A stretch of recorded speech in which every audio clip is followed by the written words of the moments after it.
Despite the fact that it was known that it was impossible to cross the vast dark space between galaxies, the humans did it anyway.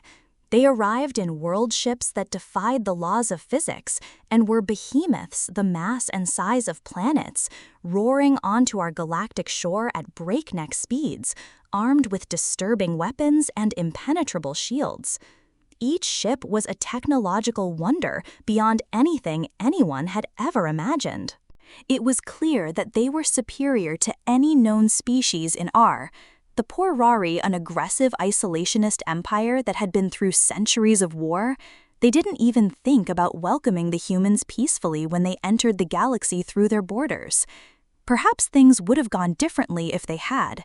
Instead, they attacked on the spot, rolling through their fleet like it wasn't even there. Thousands of ships were destroyed instantly, and the humans sent out a message about what had happened to the Pori. The galactic community at the time was a complex web of alliances, dominated by warring factions of ancient enemies in an era of constant war and strife, in which slavery and genocide were common and struggle and sacrifice were mundane. None were open to trusting the humans, so their pleas fell on deaf ears. The destruction of the Pokori had sent shockwaves through the galaxy. They came in peace and were here to save the galaxy. They were here to submit peacefully. Waves across space, as every empire scrambled to defend themselves, and the humans were greeted with hostility at every turn. To their credit, they showed restraint. They begged and pleaded with every empire to submit peacefully, but after millennia of war, none could swallow their pride in the face of a fight. Soon, their reputation preceded them, and the word human became synonymous with death and destruction. Their titanic world ships had no choice but to descend upon the galaxy like a plague, seemingly.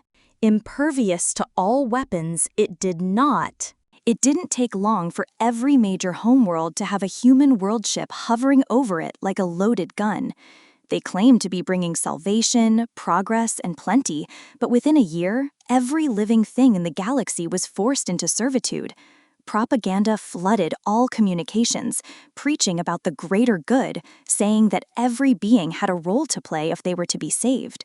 From what the humans never said, this was a time of great change. Technology that was the marvelous technology was only used to strip mine planets of their resources and further the material gain of the humans, and the galaxy was converted. Network was created, allowing for the instantaneous transfer of information across impossible distances. Standard currency was introduced. Species were forced to coexist and cooperate with each other in a way they had never done before. Despite all of this, the masters were not benevolent. Productivity ruled over all.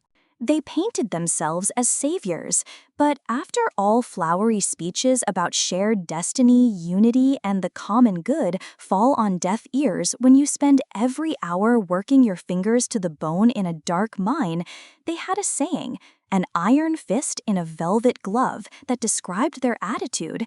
They were not above treating their slaves with smiles and kind words.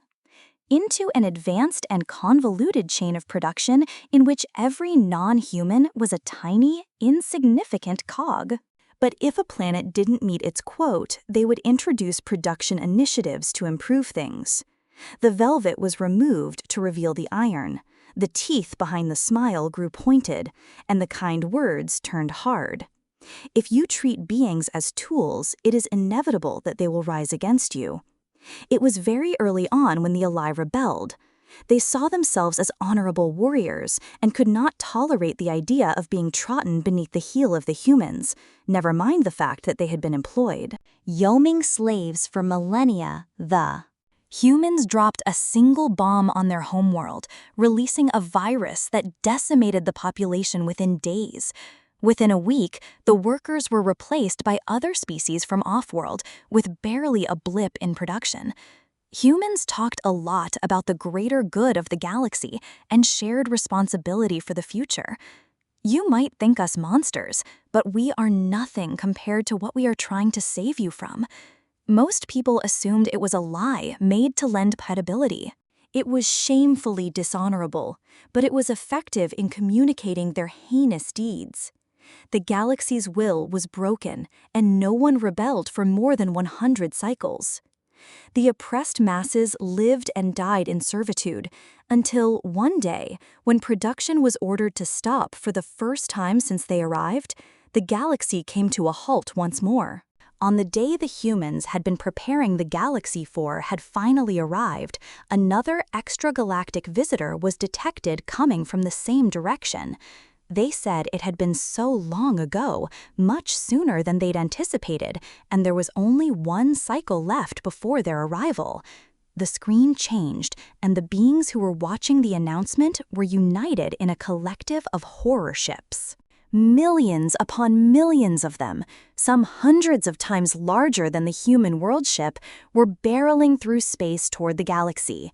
They were gray and rigged with spikes and oozing ichor, and they looked like they were made of living flesh.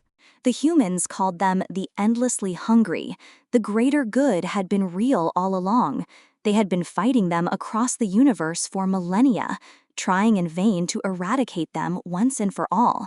In a series of desperate last stands, they had arrived in the galaxy ahead of them to unite and guide the species there to victory. For the pursuers' only goal was to consume until the complete and utter decimation of all life in every previous galaxy they had visited, telling the populace about the pursuer. IRs had caused such widespread panic that the galaxy's only hope was to submit to human rule, organize, prepare, entrench itself, and fight until the bitter end. Immediately after the announcement, the humans finally revealed what they had been producing with the century of slave labor. Towering humans in powered exoskeletons arrived on every planet with vast caches of weapons, armor, and vehicles. Whole populations were transported off-world to be trained in space combat. Informing them only served to seal them to their fate, ruining their chances of survival. The humans were not the dictators they were thought to be. Rather, their perceived lies about the greater good had all been true. They only regretted that they had not been honest about the pursuers sooner to give them more time to prepare. The galaxy saw a different side to them. What had been seen as aloofness revealed itself as quiet fortitude. The brutality with which they drove the workers was really determination. Everything they had done was to be trained, armed, and sent into battle against the enemy. The pursuers, upon their arrival, were everything the humans had promised them to be, mindless savages intent only on destroying and consuming every living thing they could find. There was no method to their madness other than the sheer weight of numbers in space. They would launch wave after wave at the Allied fleets with no regard for themselves. Their ships were impossibly fast and could somehow sense sentient beings they would aim themselves at. Had come at the expense of the people, but it had genuinely been enemy spacecraft ramming them at near light speed before sprouting limbs and tearing through the metal. The world ships and their supporting fleets, now crewed by the former slaves, were in constant combat. Any defeat in space would allow pursuer ships to make planetfall. Once they landed, millions upon millions of drones would throw themselves tirelessly at any living creatures they could find, ripping them to pieces and devouring them. In moments, the fighting was brutal. Billions of lives were lost daily as the coalition of species led by the humans fought desperately for their survival. They were few in number, but on land and space, the humans fought like warrior gods, always where the fighting was thickest, never tiring, never wavering. They inspired those around them to fight harder, to never give in, and even sometimes to sacrifice in the name of the greater good. The war went on for decades, and at times seemed lost. But the bravery, preparation, logistics, and tactics of the humans snatched victory from the jaws of defeat. At time and time again, the cost was... The pursuers cost dear trillions of lives, but in the end, the galaxy emerged victorious. It had been a long, bloody, and agonizing war unlike any other, in which cities were leveled, planets were thrown out of orbit, and soldiers, returning to their homes, found them empty or completely destroyed. Unable to rebuild, they turned to the now favorite humans for assistance, but they were gone. Instead, the surviving humans just sailed off into deep space, in their worldship technology and resources, developed over the course of 100 cycles, were sufficient to prevent scarcity for the rest of time. Shortly after the humans left, a message read, "We are sorry. There are others we must help for the greater good. Now you are truly free, even from us."